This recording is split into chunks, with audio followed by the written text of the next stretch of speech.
யோசேப்பு பரிசுத்தமா இருந்ததுனால வெற்றி கிடையாது. மோசே உண்மையா இருந்ததுனால வெற்றி கிடையாது. நெகேமியா தாகமா இருந்ததுனால வெற்றி கிடையாது. எரேமியா தீர்க்கதரிசியா இருந்ததுனால வெற்றி கிடையாது. எலியா வைராக்கியமா இருந்ததுனால வெற்றி கிடையாது. இவங்க கூட கர்த்தர் இருந்தார். எந்த மனிதனோடு கர்த்தர் இருக்கிறாரோ அந்த மனிதன் வெற்றியை பார்த்து கொண்டே இருப்பாங்க. கை தட்டங்க பார்க்கலாம். வியாபாரத்தை ஆசிரியர் தான், கடன் அடைக்கிறவர் தான், உதவி செய்கிறவர் தான். இவர் கை ராஜாதி ராஜா. இவரை பார்த்துட்டாலே நம்ம மனசு என்ன வந்துடும்? இவர் சொல்ற ஒரே ஒரு வார்த்தை என்ன தெரியுமா? பயப்படாத, நான் உன் கூட இருக்கிறேன். கை தட்டுங்க பார்க்கலாம்.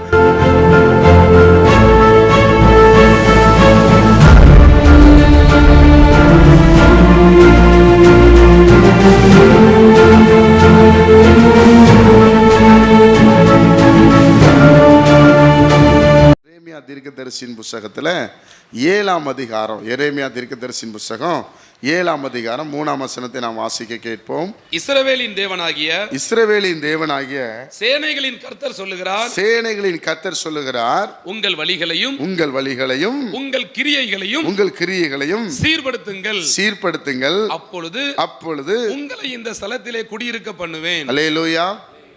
உங்களையும் உங்கள் வழிகளையும் உங்கள் கிரியைகளையும் சீர்படுத்துங்க. அதை தான் சொல்லி நம்ம தியானித்து வருகிறோம்.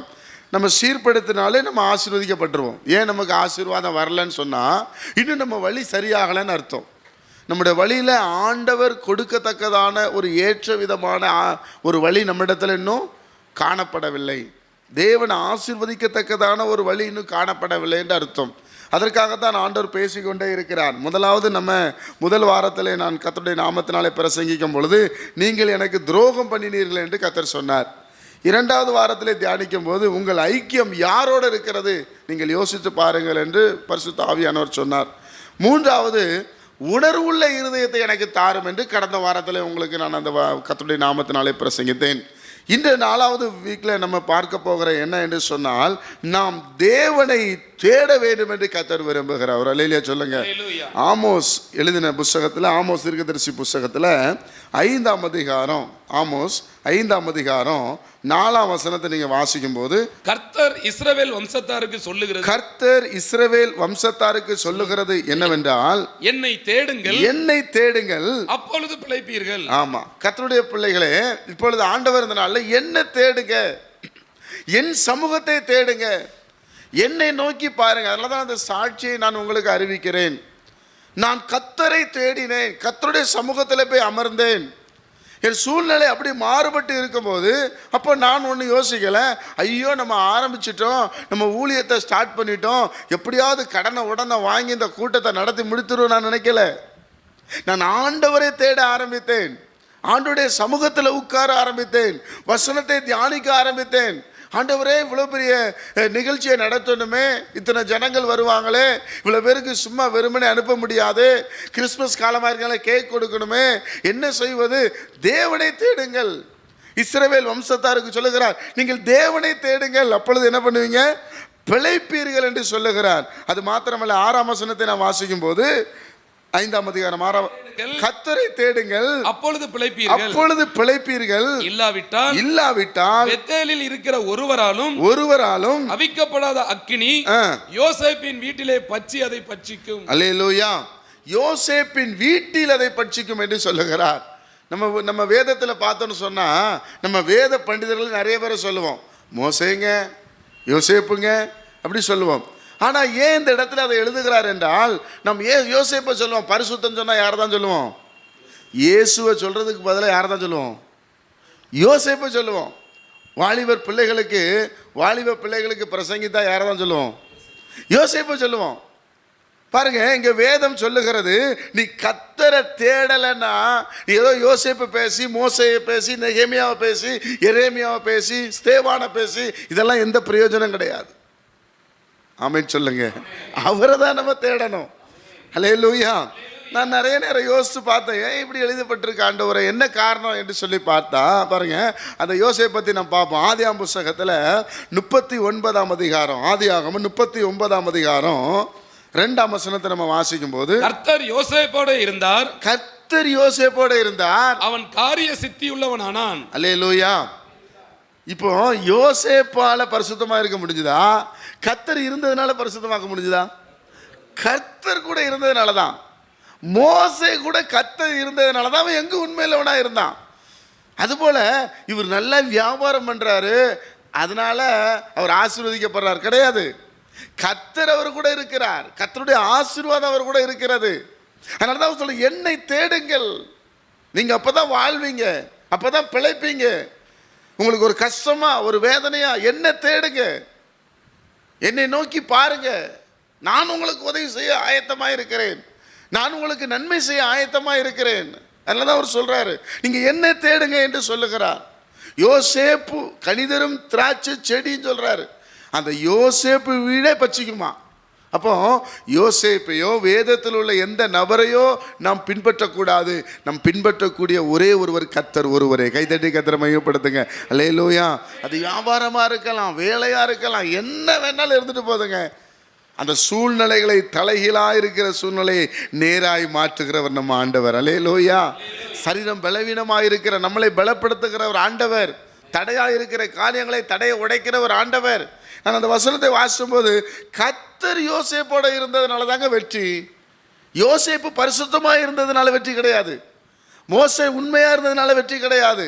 நெகேமியா தாகமாக இருந்ததுனால வெற்றி கிடையாது. எரேமியா தீர்க்கதரிசியாக இருந்ததுனால வெற்றி கிடையாது. எலியா வைராக்கியமாக இருந்ததுனால வெற்றி கிடையாது. இவங்க கூடலாம் கர்த்தர் இருந்தார். எந்த மனிதனோடு கர்த்தர் இருக்கிறாரோ அந்த மனிதன் வெற்றியை பார்த்து கொண்டே இருப்பாங்க. கை தட்டங்க பார்க்கலாம். ஒரு ஆமென் சொல்லுங்க. அப்ப நம்ம போகிற இடத்துல, வர்ற இடத்துல, எல்லா இடத்துலையும் இருக்கக்கூடியவர் கர்த்தர். உங்கள் அருகிலே அமர்ந்திருக்க வேண்டியவர் கர்த்தர். அதனாலதான் சொல்ல, நீ என்ன தேடுப்பா என்று சொல்லுகிறார். பிரியமானவர்களே, அதே ஆமோஸ் புத்தகத்துல 5ஆம் அதிகாரம், பெத்தேலை தேடாதீங்கள், கில்காலிலும் சேராதீங்கள். கில்காலுக்கு போகாது, பெத்தேலை தேடா. பெத்தேல்னா சாப்பாடு. பெத்தேல்னா என்னது? சாப்பாடு போடுற இடம். கவனிங்க, பெத்தேல்னா என்னது? சாப்பாடு போடுற. பெத்தேலை தேடாதீங்கள், கில்காலிலும் சேராதீங்கள், பெயர்செபாவுக்கு போகாதீங்கள். ஏனென்றால் கில்கால் சிறையிருப்பாகவும் பெத்தேல் பாழான ஸ்தலமாகவும் போகும். அல்லேலூயா சொல்லுங்க. இங்க எப்பவுமே சாப்பாடு இருக்கும், செழிப்பா இருக்கும்னு நினைக்காதீங்க. நீங்க கர்த்தரை தேடுறீங்க, செழிப்பாக்குறவரே அவர் தான். ஒரு அல்லேலூயா சொல்லுங்க. நம்ம லோத்து பாருங்க, ஆபிரகாம் லோத்து பிரியிறாங்க. பிரியும் போது லோத்து எப்படி பார்த்தாரு? எங்க பச்சை பசேன்னு இருக்கு, எங்க ஃப்ரூட் இருக்கு, எங்க தானியம் விளையுதுன்னு எட்டி பார்த்தாரு. ஏறெடுத்து பார்த்தார் என்று சொல்லப்பட்டிருக்கோம். பைபிள் சொல்லுது, கர்த்தர் அந்த தேசத்தை அழிக்கிறதுக்கு முன்னாடி எப்படி இருந்துச்சான்? ஏதேன் தோட்டத்தை போல செழிப்பானது போல இருந்ததாம். அப்போ நம்மளும் பார்வை அப்படி தான் இருக்குது. இன்னைக்கு நம்ம என்ன நினைப்போம்? இந்த இடத்துல கடை போட்டால் நல்ல வியாபாரம் பண்ணலாம், இந்த பிஸ்னஸில் அள்ளுறாங்க அவங்க. அதே மாதிரி நம்மளும் என்ன பண்ணலாம் போட்டிக்கு? நீ கில்காலுக்கு போகாத, நீ பெயர் சபை உங்களுக்கு கொடுத்த பிஸ்னஸை கரெக்டாக பண்ணுங்க, அதில் என் ஆண்டவர் ஆசீர்வதிக்கிறவர். ஆமென் சொல்லுங்க. அல்லேலூயா. எனக்கு கொடுத்துருக்கிற ஊழியத்தை நான் கரெக்டாக பண்ணோம். எனக்கு தேவன் என்ன கொடுத்துருக்கிறார், என்னை எப்படி நடத்துகிறார், எனக்கு எப்படி போஷிக்கிறார். இன்னைக்கு போஷிக்கிறவர் தான் என்னைக்கும் போஷிக்க போகிறவர். ஏற்கனவே நடத்தினவர் தான் இன்னும் நடத்தி இருக்கிறார், இப்போ நடத்துகிறதா எப்பவுமே நடத்த போறார். ஒரு அல்லேலூயா சொல்லுங்க. நான் சரியா இருக்கிற வரைக்கும், நான் உண்மையா இருக்கிற வரைக்கும், நான் நேர்மையா இருக்கிற வரைக்கும், நான் கர்த்தரை தேடுற வரைக்கும் என் வாழ்க்கையில் ஒரு குறை வராது. என்னைக்கு நான் முதியோர்களுடைய ஆலோசனை தள்ளி, என் கூட இருக்கிற நான் நல்லா இருக்கும்னு நினைக்கிறவங்களுடைய ஆலோசனை தள்ளி சாலமோனுக்கு தவறான ஆலோசனைகளை கொடுத்தார்கள். என்னைக்கு அந்த ஆலோசனையை நான் தள்ளி என்னுடைய ட்ராக்கை கர்த்தர் சொல்லாமல் நான் மாற்றினேன் என்றால், நானும் எங்கே தான் தேடி போனோம்? கில்கலுக்கும் பெயர்சபாவுக்கும் பெத்தியலுக்கு தான் என்ன பண்ணோம்? அங்கே சாப்பாடு கிடச்சிரும், கரெக்டாக தசமாக கொடுத்துருவாங்க. ஒரு 50 ஃபேமிலி இருக்குது, நம்ம நிலமை ஜேன்னு இருக்கும். யாருக்கு பிரியமாக ஒளி செய்ய மாட்டோம்? கர்த்தருக்கு பிரியமாக ஒளி. அதனால தான் சொல்கிறாரு, நீ எந்த நேரத்திலையும் நீ கர்த்தரை தேடுகிறவனாய் காணப்பட வேண்டும். கைத்தட்டி கர்த்தரை மையப்படுத்துங்க. அல்லேலூயா. அப்போ நல்லா புரிஞ்சுக்கிடுங்க. அதனால தான் வேதத்தில் பாருங்கள், அழகான ஒரு வசனம் சொல்லப்படுறது. எபிரேயர் புஸ்தகத்தில் 3ஆம் அதிகாரம், எபிரேயர் 3ஆம் அதிகாரத்தில் 2ஆம் வசனத்தை நீங்கள் வாசிக்கும் போது, எபிரேயர் 3ஆம் அதிகாரம் 2ஆம் வசனத்தை வாசிக்கும் போது, மோசே தேவனுடைய வீட்டில் எங்கும் உண்மையுள்ளவனாய் இருந்தது போல இவரும் தம்மை ஏற்படுத்தினவருக்கு உண்மையுள்ளவராய் இருக்கிறார். 3ஆம் வசனம் வீட்டை உண்டு பண்ணினவன் வீட்டை பார்க்கிலும் அதிக கனத்துக்குரியவனாய் இருக்கிறான். அதுபோல மோசேயை பார்க்கிலும் இவர் அதிக மகிமைக்கு பாத்திரராய் இருக்கிறார். அல்லேலூயா. சொல்லிட்டாரு. எப்பா மோசேன்றீங்களா? மோசே கிடையாது, அதை காட்டிலும் அதிக ஏன்னா அவர் தேவனுடைய குமாரன், வானத்தை வட்டணிக்கில் செல்ல பிள்ளையாய் இருந்தவர், சகலம் உண்டாவதற்கு முன்பாக உண்டாக்கப்பட்டவர், உண்டாக்கப்படாமல் ஜெனிப்பிக்கப்பட்டவர். அல்லேலூயா சொல்லுங்க. அப்படிப்பட்ட ஒரு தெய்வம் இயேசு கிறிஸ்து. அந்த தெய்வத்தை தான் நாம் சொல்றோம். நீங்க அவரை பாருங்க, மனுஷனை பார்க்காதீங்க, மோசையை பார்க்காதீங்க, நீங்க யோசேப்பை பார்க்காதீங்க, நீங்க ஆபிரகாமை பார்க்காதீங்க. எல்லா இடத்துலையும் குறைகள் இருக்கிறது, நிறைகள் இருக்கிறது. குறைகளை தூக்கி குப்பையில் போட்டு நிறைகளை மாத்திரம் எடுத்து கர்த்தருக்கு பின்னாடி சொல்லுவோம். கை தட்டுங்க பார்க்கலாம். ஒரு ஆமென் சொல்லுங்க. அவரை தேடணும். நீ எப்போ அவரை தேடினாலும் உங்களுக்கு பதில் வரும். நான் சொல்கிறேன்ல, நான் வியாழக்கிழமை வெள்ளிக்கிழமை இரவு சாயங்காலம் வேளையில் கண்ணு கட்டி காட்டின விட்ட கதை தான். ஊருக்கு பேசாத டிக்கெட் போட்டுடலாம், பஸ்ஸில் தான் போனோம், காரில் போகணும் பிளான் வச்சுருந்தேன். என் மனசில் அப்படிலாம் தோணுது, நம்ம யாருக்கிட்டையும் போய் நிற்கக்கூடாது. அப்படி ஒன்றும் ஊழியத்துக்கு ஆண்டவர் நம்மளை அழைக்கலை, அந்த நேரத்துக்கு போய் பிரசங்கம் பண்ணிட்டு நம்ம வந்துட்டே இருக்கலாம். அப்படியெல்லாம் என்ன வருகிறது ஆண்டவர். ஆனால் அந்த ஒரு கண்ணீர் தான். அந்த ஈவினிங்கே ஒரு நபர் என்னை வீடு தேடி சந்திக்க வந்தார். ஆனால் இன்றைக்கி நான் அடுத்த நாள் காலையில் ஊருக்கு போகிறேன், உங்களை பார்க்க வந்தேன், நீங்கள் உங்களை பார்க்கணும்னு சொன்னார். நான் வீட்டில் தான் அந்த ஜெபத்தில் தான் அமர்ந்திருக்கிறேன். என்னை சந்தித்து அவர் சொன்னார், ஆண்டவர் என்னை உங்கள்கிட்ட போக சொன்னார், நாளை காலையில் நான் ஊருக்கு போகிறேன் அப்படின்னு சொல்லி ஒரு கேக் ஒன்று கொடுத்து கையில் ஒரு நிறைய காணிக்கையும் கொடுத்தார். அவர் சொன்ன ஒரு விஷயம் எனக்கு ரொம்ப பிடிச்சது. நீங்கள் இந்த ஊருக்கு போகிற பிரயாண செலவுக்கு உங்களுக்கு தேவைன்னு கர்த்தர் சொன்னார். நம்ம என்ன நினைக்கிறோமோ, நம்ம எப்படி நினைக்கிறோமோ, என் தேவன் அதை சந்திக்க உண்மையில் ஒரு 1000 கை தட்டுங்க பார்க்கலாம். ஒரு ஆமென் சொல்லுங்க. ஒரே சந்தோஷம். அடுத்த நாள் காலையில் வண்டி சர்வீஸ் எல்லாம் பண்ணி பெட்ரோல்லாம் போட்டு ஃபுல் பண்ணி வச்சுருக்கேன். அதுதான். அது இல்லைன்னா ஓகே, தேவ சித்தம் இல்லை. தேவன் என்னை காரில் போக விரும்பலை, பஸ்ஸில் போவோம். பஸ்ஸுக்கு டிக்கெட் கிடைக்கலையா, விரும்பலை, உட்காந்து ஜெபம் பண்ணுவோம். அதுக்காக டென்ஷனாக என்ன பண்ணக்கூடாது, தேவனை தேடுறதை விடக்கூடாது. ரொம்ப மகிழ்ச்சி எனக்கு. நான் மகிழ்ச்சியாக சொல்கிறேன். ஒரு பைசா கூட யாருக்கு கொடுக்க வேண்டியது கிடையாது, யாரிடத்துல இதை வாங்கணும்னு சொல்ல கிடையாது, யாரையும் ரொம்ப ஃபோர்ஸ் பண்ணதும் கிடையாது. தேவ பிள்ளைகளே, நீங்கள் தேடுறதை மட்டும் விட்டுறாதீங்க. அதை சொல்ல, என்ன தேடு, கர்த்தர் சொல்ல, என்ன தேடு, நீ வாழ்வ, நான் பிழைப்பீர்கள் என்று சொல்லப்பட்டிருக்கிறது. நான் சொல்கிறேன், நம்ம வாழுவோம். கை தட்டுங்க பார்க்கலாம். ஒரு ஆமென் சொல்லுங்க. அல்லேலூயா. மனிதர்களை கொடுக்க வைக்கிறதே கர்த்தர் தான். ஒரு மனுஷன் தான் கர்த்தரால் தான் கொண்டு கொடுப்பார். மனுஷன் தானாக எந்த மனிதருக்கும் தோணாது. நம்ம அறிவு, நம்ம சிந்தனை எல்லாம் என்னது, குறைவுள்ளது. நம்ம சம்பாதிக்கிறது நமக்கு தான் நம்ம நினைப்போம். ஐயோ அடுத்த தேவை இருக்குன்னு நம்ம மனசு போயிட்டே இருக்கும். அதை பேசுகிறதே கர்த்தர் தான், அதை கொடுக்க வைக்கிறதே கர்த்தர் தான். அதனால தான் நான் அவரே பாருங்கன்னு சொல்கிறேன். பயப்படாதீங்க, எந்த காரியத்துக்கு பயப்படாதீங்க. கில்காலுக்கு போயிடாதீங்க, பெயர் சபாவுக்கு போயிடாதீங்க, பெத்தேலுக்கு போயிடாதீங்க. அல்லேலூயா சொல்லுங்க. அல்லேலூயா. அதனால தான் மத்தேயு சுவிசேஷம் 7ஆம் அதிகாரம் 7ஆம் வசனத்தை வாசிக்கும் போது, மத்தேயு 7ஆம் அதிகாரம் 7ஆம் வசனத்தை வாசிக்கும் போது, கேளுங்கள் அப்பொழுது உங்களுக்கு கொடுக்கப்படும், தேடுங்கள் அப்பொழுது கண்டடைவீர்கள். தேடுங்க, ஆண்டவரை பார்த்துருவோம். ஆண்டவரே உங்க முகம் மறைக்கப்பட்டிருக்கு, ஏன்? பிதாவுடைய முகம் இயேசுவுக்கு மறைக்கப்பட்டது, ஏன் தேடுறாரு? அவர் பாவம், அவர் மேலே எல்லாம் விழுந்து கிடந்து ஆண்டவர் ஒரு இமை பொழுதுதான் கைவிட்டார் இயேசு கிறிஸ்துவை. அப்போ நம்மளுக்கும் கைவிடப்பட்ட நிலைமை, கடன் பிரச்சனை, போராட்டம், ஐயோ வியாபாரம் எப்படி நடக்கும், இந்த பிரச்சனை அந்த பிரச்சனை எல்லாவுடைய பாதத்தில் வச்சிருவோம். நீ ஒன்றுக்கு கவலைப்படாமல் எல்லாவற்றையும் குறித்து ஸ்தோத்திரங்களோட விண்ணப்பங்களோட தேவனுக்கு தெரியப்படுத்தி, ஆண்டவரே இந்த பிரச்சனை இருக்குது, இவ்வளோதான். அந்த மைண்ட் செட்டும் அந்த இருதயம் நமக்கு சரியாக, ஐயோ அப்படிலாம் நினைக்காதீங்க. ஆண்டவர் தந்தா தோத்துறோம், ஆண்டவர் தரலனாலும் ஏதோ ஒரு காரியத்துக்காக நான் போக விரும்பல, அவ்வளோதான். நான் என்ன நினைப்பேன்னு சொன்னால், ஆண்டவர் போகலையா, அப்போ நம்மளை ஏதோ நம்ம ஜீவனுக்கு என்னது அங்கே ஆபத்து இருந்திருக்கு, அதனால தான் ஆண்டவர் என்ன பண்ணல. அப்படி எளிமையாய் நாம் எடுத்துக்கொண்டோம் என்று சொன்னால் நாம் எதற்கும் டென்ஷன் ஆக வேண்டியதில்லை, எந்த காரியத்தை குறித்து கவலைப்பட வேண்டியதில்லை. இஸ்ரவேல் ஜனங்கள் மேகம் எழும்பும்போது பிரயாணப்படுவாங்க, மேகம் எழும்பலன்னு என்ன பண்ண மாட்டாங்களாம், பிரயாணப்படாமல் தேடி கர்த்தரை தேடுங்க. என் அன்பு கர்த்தருடைய பிள்ளைகளை எப்படி தேடணும்? வேதம் அழகாய் சொல்லுகிறது. எரேமியா புத்தகம் திருப்பி கொள்ளுங்க, 3ஆம் அதிகாரம் 10ஆம் வசனம் வாசிங்க.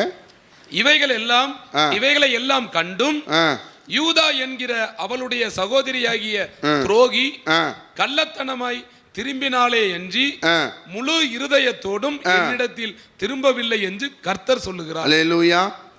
எப்படி நீங்க ஆண்டவரை தேடணும்னா முழு இருதயத்தோடும் சரண்டர். இந்த வியாபாரத்தை என்னால் பண்ண முடியாது, இந்த வேலை என்னால் பண்ண முடியாது, என்கிட்ட எந்த திறமையும் இல்லை, இப்போ நான் உங்ககிட்ட வந்திருக்கிறேன், அதுக்காக நீங்கள் புலம்பக்கூடாது. யோபு 1 கடைசி வசனம் சொல்லுகிறது, யோபு இவை எல்லாவற்றிலும் பாவம் செய்யவில்லை, தேவனை பற்றி முறுமுறுக்கவில்லை, குறை சொல்லவில்லை என்று சொல்லப்பட்டிருக்கிறது. முழு இருதயத்தோடும் கள்ளத்தனமாக வெறும் பணத்துக்காக, வெறும் வியாபாரத்துக்காக, வெறும் ஆசீர்வாதத்துக்காக மட்டும் அவரை தேடக்கூடாது. எப்படி தேடணும்? முழு இருதயத்தோடு அவரை தேடணும். அதை தான் வேதம் சொல்லுது. உபாகமம் 4:29 நம்ம வாசிக்கும் போது, உபாகமம் 4:29 நம்ம வாசிக்கும் போது, அப்பொழுது அங்கே இருந்து உன் தேவனாகிய கர்த்தரை தேடுவாய், உன் முழு இருதயத்தோடும் உன் முழு ஆத்துமாவோடும் அவரை தேடும்போது அவரை கண்டடைவாய். அல்லேலூயா. ஒரு நபரை தேடி போறோம், இந்த அங்கே நிற்கிறேன்னு ஃபோனில் சொல்லிகிட்டே இருக்காரு, தேடுற வரைக்கும். ஏன்னா என்னடா இன்னும் நமக்கு இங்கே பணத்தை வச்சு இன்னைக்காரு வாங்க முடியல. அதே போல் கர்த்தரை தேடணும். ஆண்டவரை எங்கே இருக்கிறீர்? ஏசாயா தீர்க்க எழுதும்போது, அவர் முன்னாக போனாலும் இல்லை, அவர் பின்னாக போனாலும் இல்லை. யோபு எழுதுகிறார், நான் பார்க்குறேன், சைடில் பார்க்குறேன், ரெட்டில் பார்க்குறேன், அவரை காணோம், ஆனால் அவருடைய கிரியை இருக்குது. ஏசாயா சொல்கிறார், தம்மை மறைத்து கொண்டிருக்கிறார், ஒளித்து கொண்டிருக்கிறார். நீங்கள் தேடணும், விடக்கூடாது. இதை ஃபேஸ் பண்ணுறவர் இல்லை, ஆண்டவரே நான் தேடியே ஆமாம் ஆண்டவரே. ஒரு அல்லேலூயா சொல்லுங்க. அல்லேலூயா. 5 லட்ச ரூபா பணம் எடுத்துகிட்டு உங்களுக்கு வந்திருக்கிறேன்யா, பஸ் ஸ்டாண்டில் தான் நிற்கிறேன்னு சொல்கிறேன். எப்படி தேடுவீங்க? தண்ணி குடிக்க மாட்டீங்க, டீ குடிக்க மாட்டோம். எங்கேயா இருக்க? இந்த பஸ் ஸ்டாண்டு பக்கத்தில் இருக்கேன், நானும் அங்கே தான் நிற்கேன். முதல்ல 5 நிமிஷத்தில் வாங்கிட்டு வந்துடலான்னு போவோம். அமௌண்ட்டு பெருசு, 5 லட்சம். 10 நிமிஷம் ஆகும், பரவாயில்ல தேடுவோம். 20 நிமிஷம் ஆகும், 2 மணி நேரம் தேடிக்கிட்டே இருப்பான். 10 மணி நேரம் ஆனாலும் அந்த இடத்த விட்டு போவோமா? ஏன்? அது எனக்கு அந்த இடத்த வந்து தேவனை அப்படி தேடணும் முழு இருதயத்தோடும். ஆண்டவர் இன்னைக்கு வாக்கு பண்ணார், திங்கட்கிழமை காலையில் நான் போகிறேன், எனக்கு அந்த வார்த்தை வரலைன்னா நான் நிம்மதியாக இருக்கவே முடியாது. இன்னைக்கு எனக்கு அந்த ஆசீர்வாதம் வேணும், இன்னைக்கு என் மனசில் திருப்திப்படுத்தத்தக்கதான கிருபைகள் எனக்கு வேணுங்கிற ஒரு முழு இருதயத்தோடு அவரை தேடணுமா? அப்படி தேடினால் நீங்கள் கண்டடைவீர்கள். கைத்தட்டி கர்த்தரை மையப்படுத்துங்க. அல்லேலூயா. அவரை பார்த்துட்டா போதும். 5 லட்ச ரூபா தர்றவர் அங்கே பார்த்துட்டா அவர் கையில் பணம் வச்சிருக்காரான்னு பார்க்க மாட்டோம். என்ன தெரியும்? அவர் தானே தரேனாரு. அதே போல் இவரும் வியாபாரத்தை ஆசீர்வதிக்கிறவர் தான், கடன் அடைக்கிறவர் தான், உதவி செய்கிறவர் தான். இவர் கை ராஜா. இவரை பார்த்துட்டாலே நம்ம மனசு என்ன வந்துடும்? இவர் சொல்கிற ஒரே ஒரு வார்த்தை என்ன தெரியுமா? பயப்படாத, நான் உன் கூட இருக்கிறேன். கை தட்டுங்க பார்க்கலாம், வராமல் சொல்லுங்க. ஹல்லேலூயா. தேவனுடைய பிள்ளைகளே, நம்ம வழிகளை நம்ம சரி பண்ணணும், நம்ம கிரியைகளை சரி பண்ணணும். பேதுரு, நான் அடிக்கடி யோசிச்சுட்டே இருப்பேன், பேதுரு டயர்டாகி வெளியில் வந்து உட்காந்துருக்கிறாரு. இயேசு கிறிஸ்து படம் கண்ட போகிறாரு. அப்போ தான் எப்போவுமே நம்ம டயர்டாக இருக்கும்போது தான் ஆண்டு வருவார் நம்மகிட்ட. எல்லாம் இழந்த போது வருவார், எல்லாம் கஷ்டப்படும் போது தான் வருவார். நல்லா இருக்கும்போது எதுவுமே என்ன பண்ணாது, இருக்காது. எல்லாம் அப்படியே சோர்ந்து போய் உட்காந்துருக்கிறார். ஆண்டவர், என்ன பேதுரு சோர்ந்து போயிருக்கிற? எங்கே ஆண்டவரே, ஒன்றும் கிடைக்கல. சரி கொஞ்சம் நவுண்டுங்க, வண்டி தள்ளி போடு, இந்த பிரசங்கம் பண்ணணுன்னு இருக்காரு. என்ன சொல்கிறாரு? இது கொஞ்சம் வெயிட் பண்ணுன்னு. ஒரு வேறு வேலை இல்லை, இப்போ பிரசங்கம் பண்ணுறாரு. நைட்டெல்லாம் நான் மீன் ஏசு பிரசங்கம் பண்ணினார். பேதுருவை சொல்கிறார், வாப்பா மீன் பிடிக்க போவோம். சான்ஸே இல்லை ஆண்டவரே, எல்லாம் அதெல்லாம் நைட்டு தான் கிடைக்கும். நான் சொல்கிறேன்ப்பா, வா, நான் உன் கூட இருக்கிறேன், வா. ஆழத்தில் கொண்டு போய் வலையை போட்டான். வலை விரிக்க கூட இல்லை, வலையை போட்டான். கிழியத்தக்க மீன். இதுதானே நீ ஆசைப்பட்ட? மீன் வேணும் தானேப்பா சோர்ந்து போய் உட்காந்துருக்குற. இந்தா உன் படகு நிறைஞ்சி உன் கூட்டாளி படகு என்ன பண்ண போகுது? அந்த அளவு நம்மளை ஆசீர்வதிக்கிறவர். கைத்தட்டுங்க பார்க்கலாம். சொல்லி கொடுக்குறாரு, நான் உன் கூட வந்தா இப்படித்தான், நான் உன் கூட வந்தா நீ என்ன படகு தான் வியாபாரம். வியாபாரம் எப்படி இருக்கும்? செழிப்பாக இருக்கும். கை தட்டுங்க பார்க்கலாம். ஒரு ஆமென் சொல்லுங்க. அல்லேலூயா. நீ செழிப்பாக இருப்ப. பேதுருக்கு சந்தோஷம் தாங்க முடியல. நண்பர்களெல்லாம் கூட்டு உதவி செய்கிறாரு. அதனால தான் அந்த படகுல ஏறுறாரு. கிடச்சி போச்சு படகு. எவனுக்கும் சொல்லிடாத. டேய் அப்போ மூக்கு மூடு அவன் பாத்திர போகிறான், லைட் ஆஃப் பண்ணு. என் ஆசீர்வாதம் எனக்கு தான். அப்படி இல்லை, கூப்பிட்றாரு பாருங்க, சைகை காட்டுறார். பைபிள் சொல்லுது லூக்கா 5ஆம் அதிகாரத்தில், மற்ற படகுல வாங்க. சில ஆள் வாங்கிட்டு போய் டபக்குன்னு பீரோவில் போட்டுறது தான் பிரச்சனையே. ஆண்டவர் என்ன சொல்லுகிறாரோ, மற்ற படகுக்கு ஹெல்ப் பண்ணார் பேதுரு. அதனால தான் கர்த்தர் பேதுருவை ஆசீர்வதித்தார். தேவனுடைய பிள்ளைகள் தருகிற ஆசீர்வாதத்தை எப்படி செலவு செய்யணும்னு தெரியணும். எந்த நிமிஷமும் நீங்கள் கர்த்தரை பார்க்கிறவர்களாக இருக்கணும். கர்த்தரை தேடணும். அப்போ என்னை தேடுங்கள், அப்பொழுது பிழைப்பீர்கள் என்று கர்த்தர் சொல்லுகிறார். கில்காலை தேடாதீங்க, பெயர் சபாவை தேடாதீங்க, பெத்தேலை தேடாதீங்க. ஒரு ஆமென் சொல்லுங்க. அல்லேலூயா. ஒருவேளை சோத்துக்கு நான் கஷ்டப்பட்டேன். பண்டிகை நாட்கள் தான் இட்லியவே பார்ப்பேன். அதனால் நான் வேலை செஞ்ச நாட்கள்லாம் சாப்பாடுனா எனக்கு அவ்வளோ விருப்பம். அந்த சாப்பாடை இன்னும் என் தட்டில், என் விவரம் தெரிஞ்சு தட்டில் 2 பருக்கு சோறு இருந்ததே கிடையாது. கழுவும் போது என் வீட்டில் சொல்லுவாங்க, ஏப்பா இப்படி சாப்பிட்றீங்க? அதுதான் கொஞ்சம் ஏன் ஒன்றுமே, ஏன்னா அவ்வளோ கஷ்டம். அதனால தான் இன்றைக்கி எனக்கு டெய்லி ராஜா வீட்டு சாப்பாடு. கை தட்டுங்க பார்க்கலாம். ஒரு ஆமென் சொல்லுங்க. அல்லேலூயா. வாங்கி கொடுக்குற பிள்ளைகள்லாம் எல்லாமே இருக்குது, இல்லாததே கிடையாது. ஆண்டவர் என்கிட்ட சொன்னார், உன்னை சாப்பிட்றதுக்கு அனுக்கிரகம் பண்ணியிருக்கிறேன்.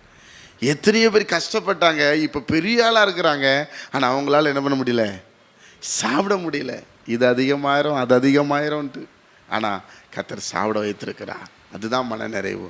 பிரியமானவர்களே, சாப்பாடை தேடிடக்கூடாது, ஆசீர்வாதத்தை தேடிடக்கூடாது, பெயர சபை தேடிடக்கூடாது. தேவனை தேடணும், இயேசுவை தேடணும், ஒவ்வொரு நாளும் அவரை தேடணும். ஜெபம் பண்ணாமல் சாப்பிட மாட்டேன், ஜெபம் பண்ணி சாப்பிட்டு முடிச்சுட்டு நன்றி செலுத்தாமல் போக மாட்டேன். ஆண்டவரே, இப்போ நான் அதிகமாக ஜெபிக்கிற ஒரு காரியம், ஆண்டவரே ஹாஸ்பிட்டலுக்கு என்னை அனுமதிக்காதீங்க, நான் ஆஸ்பத்திரிக்கு போகவே கூடாது. யாருக்கா ஜெபம் பண்ண போகணுமே தவிர நான் போகக்கூடாது சுவாமி. ஆண்டவரை என்னை போலீஸ் ஸ்டேஷனுக்கு அனுமதிக்காதீங்க, ஆண்டவரை என்னை கோர்ட்டுக்கு அனுமதிக்காதீங்க. ஜெபிக்கும்படி எல்லாரும் எழுந்து இருக்கலாம்.